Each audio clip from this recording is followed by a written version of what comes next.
You know the story they tell about me. The jealous queen. The monster in velvet. The woman who could not bear a girl's beauty. It is a clean story. Simple. Comforting. The kind that lets good people sleep. But I was not born evil. I was made useful. Then disposable. And when you are thrown away long enough, you learn how to become a blade. Listen closely, because this is not a fairy tale. It is a confession.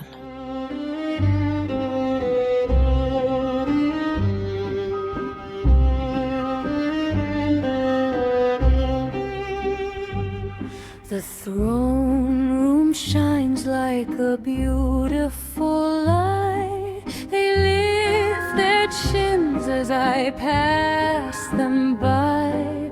I wore their judgment like lace on my skin. Now watch me walk in and let darkness in. If you must, I am the evil queen.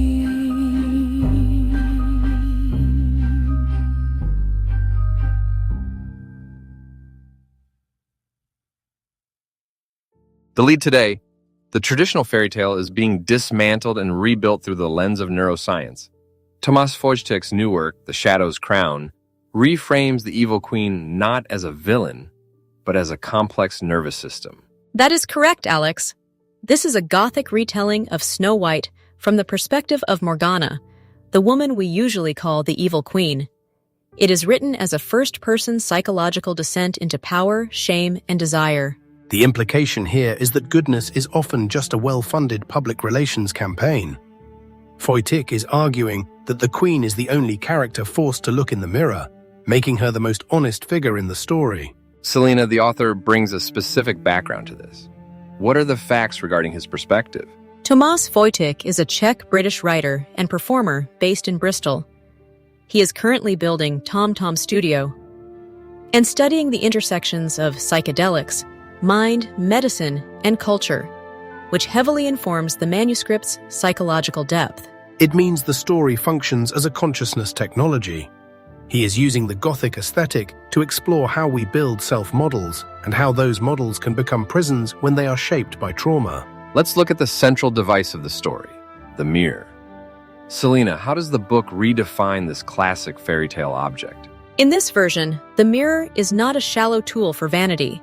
It is an interrogation. It represents the psychological reality that the self is not a stable monarch, but a shifting parliament of different parts. This draws directly on modern neuroscience. The mirror acts as a narrative amplifier for the default mode network, or DMN. That is the brain's internal gossip that keeps score and rewrites our personal history. Dan, expand on that. Why is the DMN central to Morgana's character arc? The DMN creates a rigid identity story. When that narrative becomes too fixed, it traps the individual. Morgana's struggle is the terrifying realization that her identity was actually a coping strategy to avoid abandonment. Selena, the book also references predictive processing. How does that manifest in the narrative? Predictive processing suggests the brain actively constructs reality based on past experiences. For Morgana, her brain learned that closeness equals danger and power equals safety. She is a predictive model built in a hostile palace. Exactly. She isn't evil by nature. She is reacting to a system where survival depends on performance.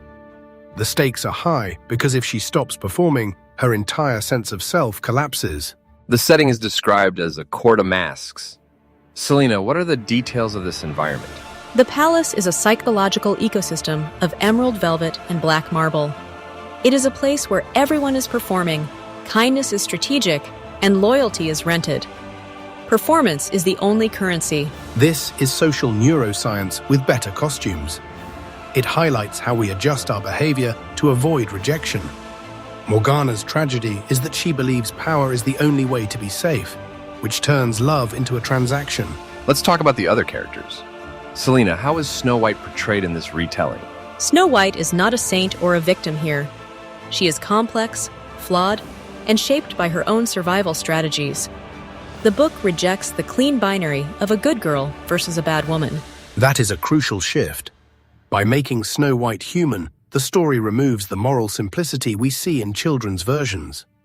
It forces the reader to look at the systems of trauma that affect both women. Selina, there is also the figure of Ravenna, Morgana's mother. What role does she play in the Queen's development?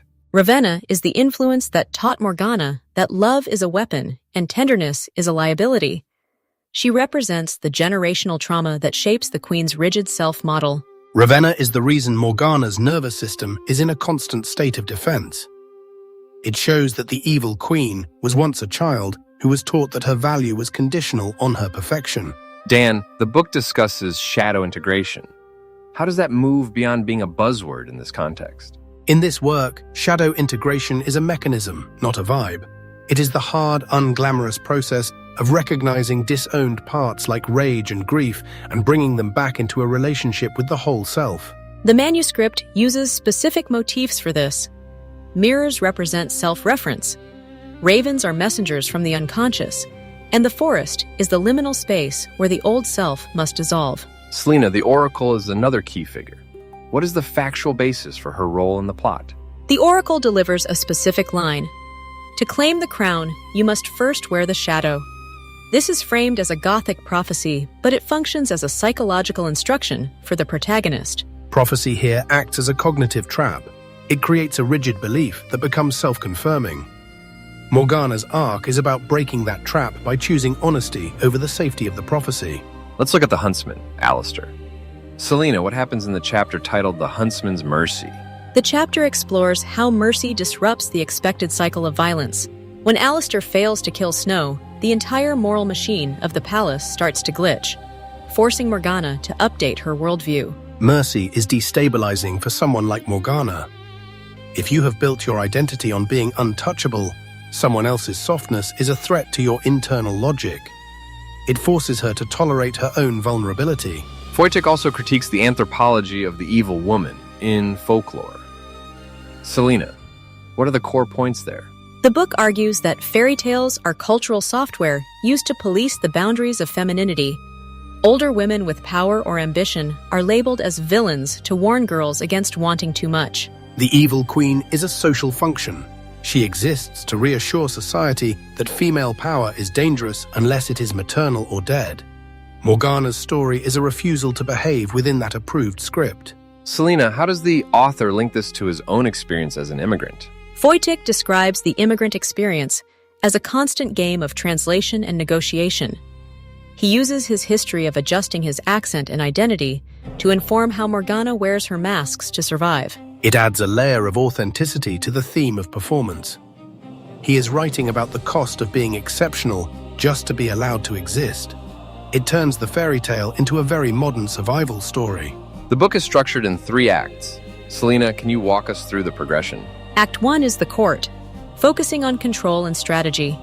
Act 2 is the fracture, where the mirror breaks and the cost of denial becomes too high. Act 3 is the confrontation, which is internal.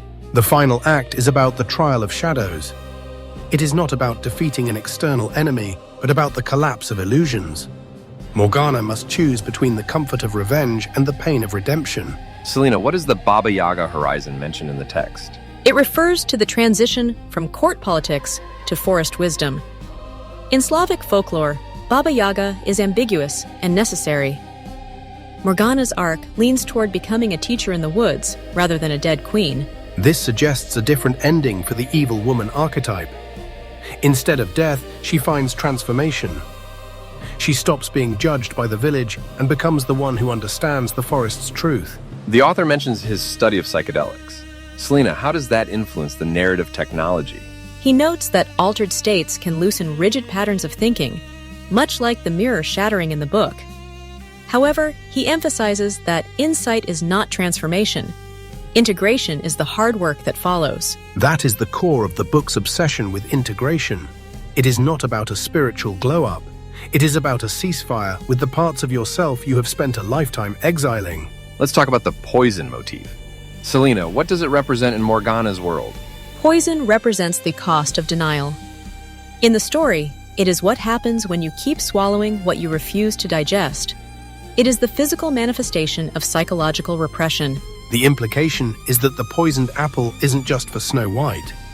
Morgana is poisoning herself by refusing to be honest about her own wounds. The crown itself becomes a burden of identity under pressure. Selena, who are the other minor characters that round out this psychological landscape? There is Seraphina, the healer, who acts as a counterweight to the court's brutality, and Malachar, the dark priest, who represents the pursuit of power without the burden of a conscience. Even the father figure, King Frederick, is noted for his emotional absence.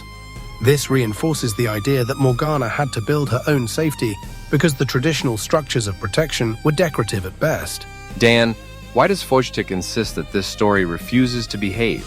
Because it refuses to provide a clean moral lesson. It offers a messy one instead. It challenges the reader to stop asking, "Am I good?" and start asking, "Am I honest?" The author states that stories are consciousness technologies.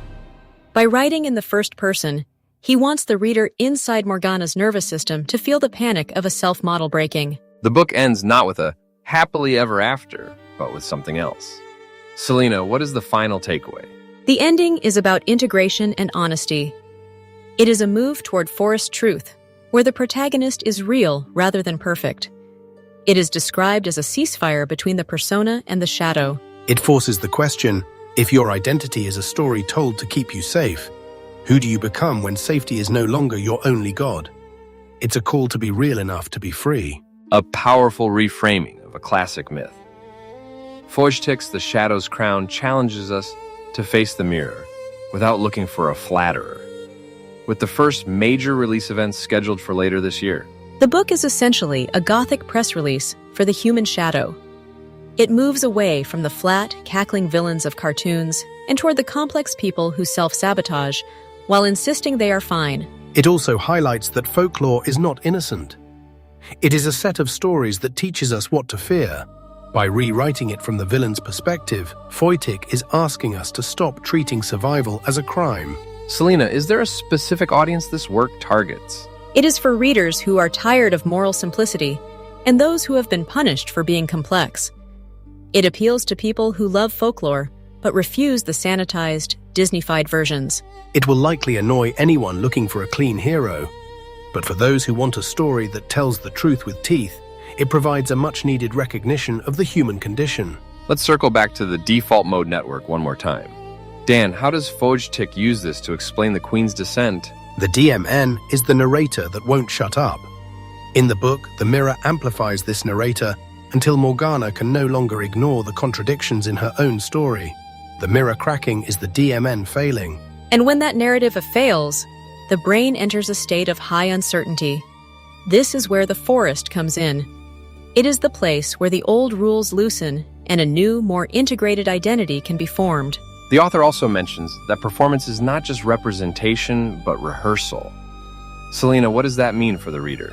It means that by reading Morgana's story, the reader's own nervous system is rehearsing a new pattern of honesty. It is an embodied experience of breaking down a rigid persona. It turns the act of reading into a psychological exercise. You are not just observing a character, you are practicing the collapse and reformation of a self-model. The book is part of a wider ecosystem called TomTom'STUDIO. Selena, what is the goal of this project? The goal is to treat storytelling as a living practice, not just a product. It combines performance, visual branding, and research into how narrative shapes identity and transformation. It's a very holistic approach. It's not just a book on a shelf, it's an invitation to engage with your own shadow through the medium of a Gothic fairy tale. Dan, if you had to summarize the core conflict of The Shadow's Crown in one sentence, what would it be? It is the struggle between the performance required for survival and the honesty required for wholeness. And Selena, what is the most striking motif for you? The Court of Masks. It perfectly captures how exhausting it is to live in a society where you are only as good as your latest performance. The book also touches on the mercy problem. Dan, why is mercy a problem for a villain? Because mercy interrupts the logic of getting what you deserve. It forces a character to accept something they didn't earn, which is terrifying for someone who thrives on control. Selena, how does Fojtik handle the ending without a happily ever after? He replaces it with meaning. The reward for Morgana's honesty is not a kingdom or a prince, but the ability to live without the weight of her own masks. It's a move from being judged by others to becoming the one who judges their own truth. That is the ultimate transformation. We see this in the Baba Yaga archetype. Selena, why is she a better model for the queen than the traditional witch? Baba Yaga is not simply evil. She is a force of nature. She can be a teacher or a devourer. This ambiguity allows Morgana to be a full human being rather than a cardboard cutout. It also suggests that women who live outside the village's approval system are necessary for a culture's health. They hold the shadow that the princesses are forced to ignore. Let's talk about the specific dialogue in the book. Selena, the author, mentions it is structured like a dark, 3-act narrative. Yes, it uses direct dialogue and inner monologue to keep the reader inside the sensory world of the palace and the forest. The tension between prophecy and choice is the engine of the plot. The inner monologue is where the DMN analysis really shines. You see Morgana's brain trying to rationalize her cruelty as a form of protection. It's a very intimate look at self-deception. Selena, what about the king? King Frederick is described as emotionally decorative. What does that imply for the family dynamic? It implies a vacuum of real authority and connection. Morgana and Snow are left to navigate a brutal social system without a stable parental foundation, which drives them into their respective coping mechanisms. It highlights how often the good characters in fairy tales are actually just passive. Frederick isn't evil, but his failure to be present is part of the system that created the evil queen. The author calls the book a confession. Selena, why that choice of words? Because it is an admission of the ways we all use power to hide our shame. Fojtik isn't just writing about a fictional queen. He is confessing the human tendency to mistake control for safety. It makes the work feel vulnerable. It's not a lecture from a distance. It's a report from inside the same human machinery that we all inhabit. Selena, the book mentions poisoned orchards. Is that a literal or metaphorical setting? Both. It's a literal place in the story, but it represents the toxic environment of the court, where even the things that look like nourishment are laced with the cost of denial. It's a great image for a life built on secrets. You can have the most beautiful orchard in the world, but if the soil is poisoned by shame, the fruit will eventually kill you. Dan, how does this book change the way we look at the evil queen archetype in other media? It moves us away from born evil and toward environmentally shaped. It forces us to ask what social pressures create the villains we love to hate. It's about systemic empathy. And it reminds us that the stories we tell children have real-world consequences for how we treat women who don't fit the princess mold. It's a critique of our cultural software. The author asks a final question. Would you destroy the mirror or would you change your life? Selena, what does that mean for the reader's journey? It's a call to action. Once you see the truth about your own performance and your own shadow, you can't go back to the old story. You have to decide if you are brave enough to be honest. It's the ultimate liminal moment. The mirror is broken, the old self is gone, and the only thing left is to walk into the forest and see who you actually are. Selena, what are the key themes readers should look for in the first chapters? Look for the tension between Morgana's public mask and her private panic. The book establishes very early that her power is a fragile construction designed to hide her fear of being abandoned. And pay attention to the way she describes the other characters. Her view of Snow White is filtered through her own self-loathing. It's a masterclass in unreliable, yet emotionally honest narration. Dan, the book also mentions raven bargains. What is the significance of the raven in this psychological landscape? Ravens are messengers that bring information at a cost. In the book, they represent the parts of the unconscious that we try to bargain with. You can have the truth, but it will cost you your comfort. It's a classic folklore motif used to describe the price of self-awareness. You can't wake up to your shadow and expect to stay the same person you were. Selena, the author, is also a performer. How does that embodied approach affect the writing style? The prose is very sensory. It focuses on breath, voice, and the physical sensation of wearing a crown or a mask. It's written to be felt in the body, not just understood in the mind. That's why the first-person perspective is so vital. It's not a story about Morgana, it's a story where you are Morgana. You are the one whose nervous system is under pressure. Let's look at the concept of liminality again. Dan, why is the forest the only place where Morgana can change? Because the palace is structure. It is a place of fixed roles and rigid expectations. The forest is anti-structure, where those roles dissolve and identity becomes fluid again. It's a rite of passage. You have to leave the village and the palace to meet the parts of yourself you tried to leave behind. The forest is the only place honest enough to hold the shadow. Selena, what about the mercy problem between Snow and Alistair? How does that impact Morgana? It forces her to confront the fact that her worldview, that everyone is a knife and every smile is a transaction, might be wrong. Alistair's mercy is a glitch in her predictive model. And that glitch is what allows the fracture to begin. Once she sees that another way is possible, she can no longer be content with her palace of masks. The mirror starts to crack from that moment. The author notes that goodness is natural is a fantasy. Selena, how does the book define virtue instead? Virtue is defined as integration. It's not about being perfect, it's about being whole. It's the decision to stop exiling parts of yourself and call it virtue. It's a much more grounded and difficult definition. It requires a constant practice of honesty, rather than just following a set of social rules. It's virtue as a living process. Selena, does the book offer any hope for Morgana, or is it a tragedy? It's a transformation. It's not a traditional tragedy because she doesn't just fall. She changes. She moves from the evil queen to something more like the wise woman of the woods. It's a hopeful ending for anyone who feels trapped in their own performance. It says that you can survive the collapse of your persona and find a more meaningful way to exist. The author mentions that the story gives pain a plot. Dan, why is that an important function of narrative? Because without a plot, pain is just noise. A story allows us to organize our suffering into a journey of meaning. It gives the nervous system a way to process what has happened. And for Morgana, the plot of the fairy tale is what allows her to move through her trauma rather than just being stuck in it. It turns her suffering into an initiation. Selena, what is the most challenging part of the book for a reader who likes traditional fairy tales? The lack of a clear villain.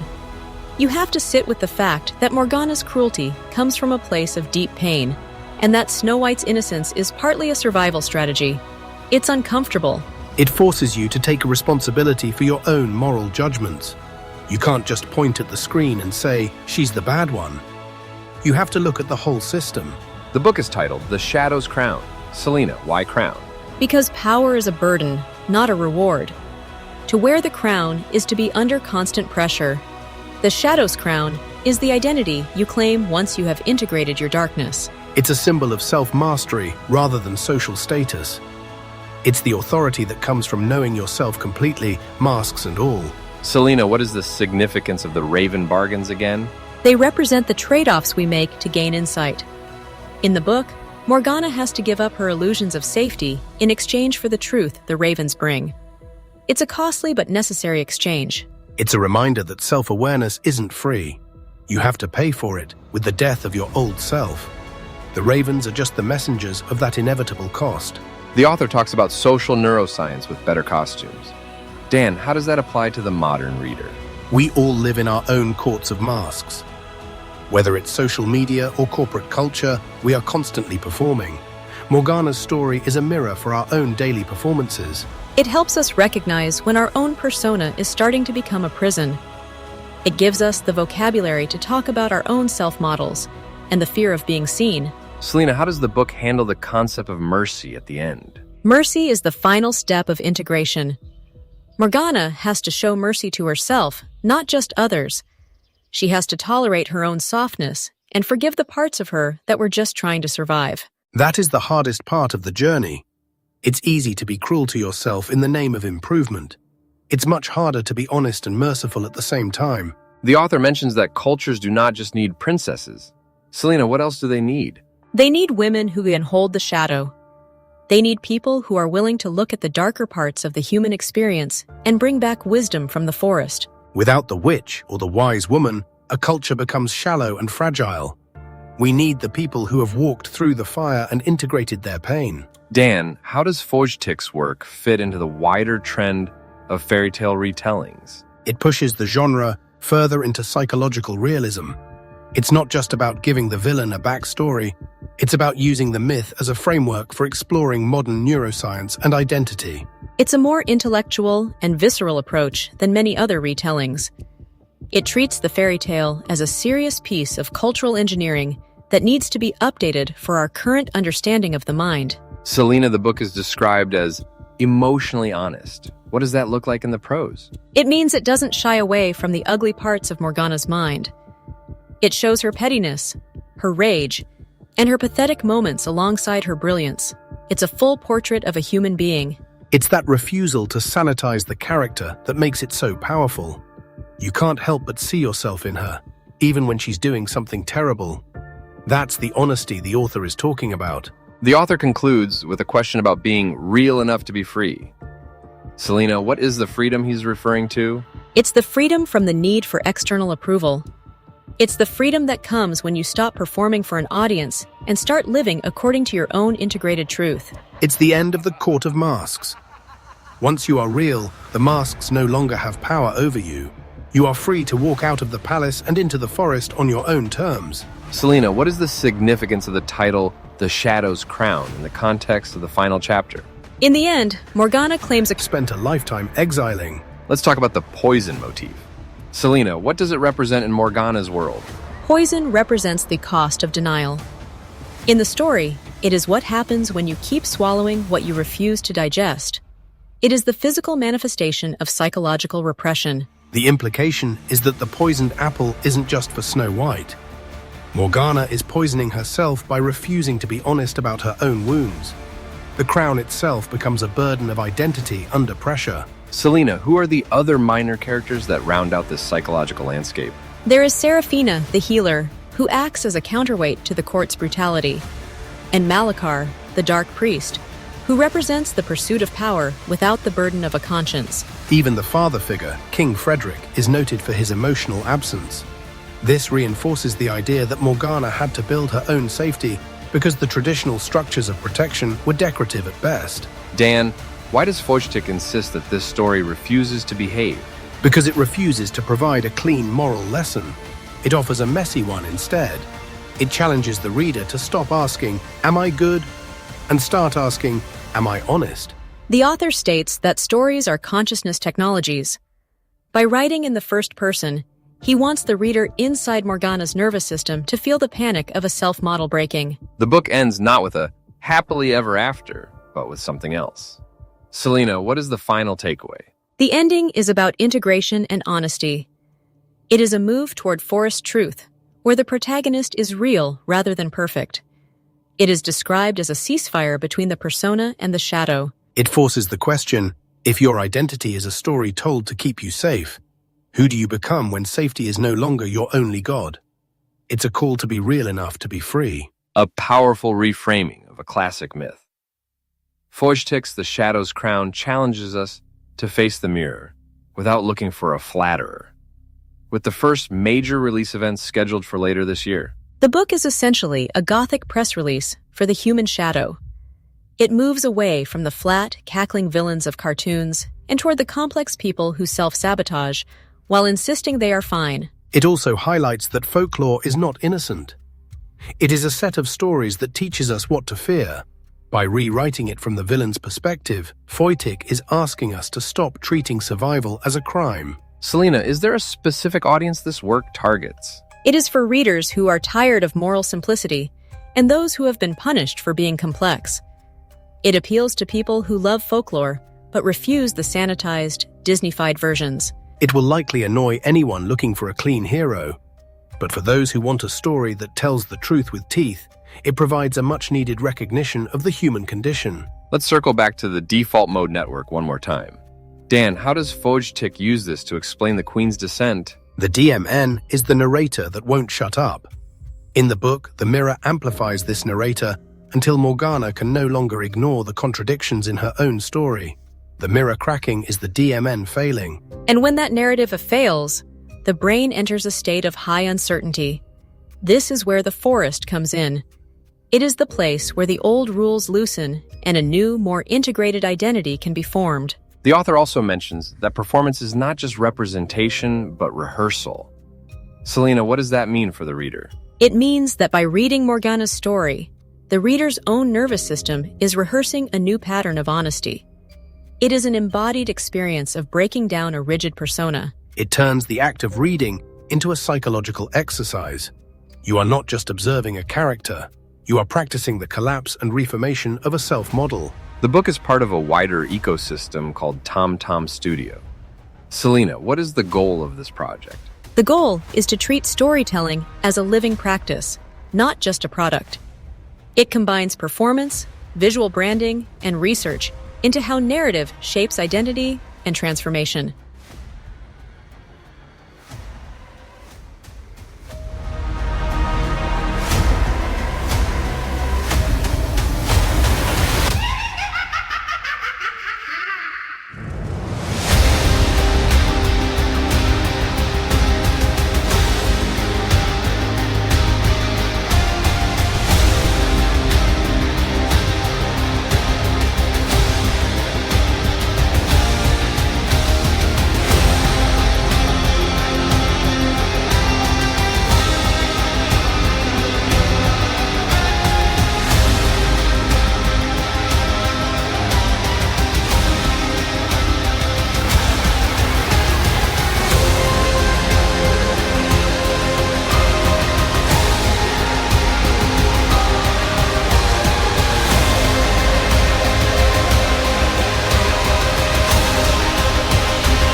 In the black-green hush where the pine trees pray, I step out of myth and I misbehave. No mirror tonight, no cord, no crown, just dirt on my head and my pulse too loud. I've worn my hunger like holy law, but you look at me like you've seen it all.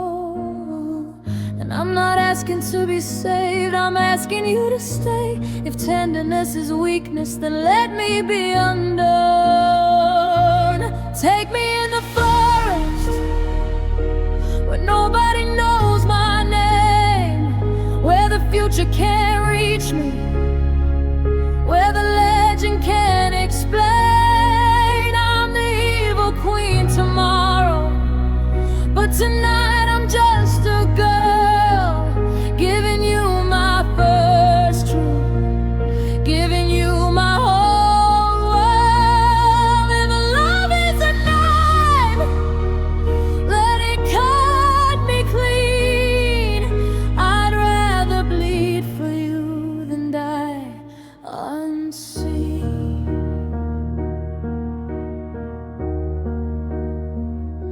Your hands are careful, like you've learned to fear the way a soft thing breaks when it's held too near. I've been a weapon, I've been a vow, but I wanna be human just for now. So I lay down the armor, I open the gate, and I let you touch the part I kept locked in hate. Don't call it innocence, call it choice, call it the moment I finally use my voice. Take me in the forest where nobody knows my name, where the future can't reach me, where the legend can't explain. I'm the evil queen tomorrow, but tonight I'm just the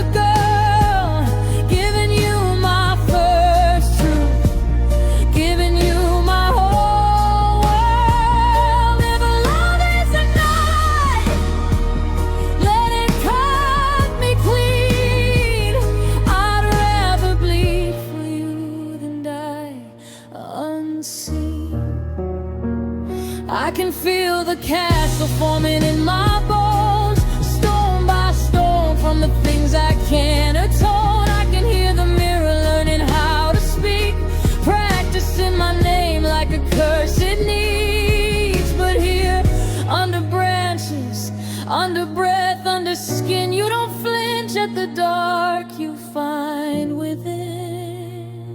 So hold me like a secret, like a prayer you can't repeat. I'm not pure, I'm not perfect, I'm just real and I'm on my knees.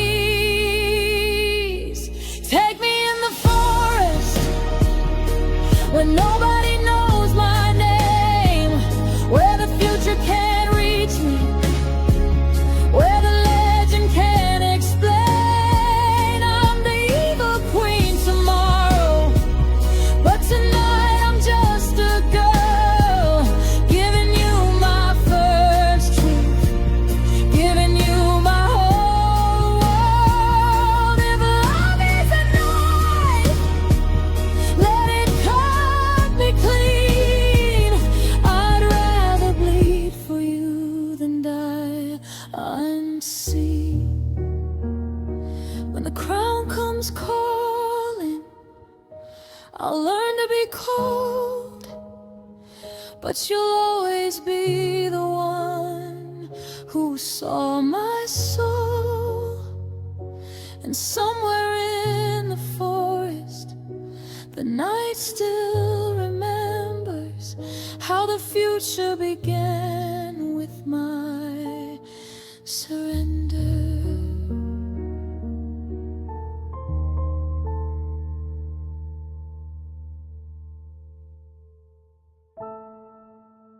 I could have endured the crown.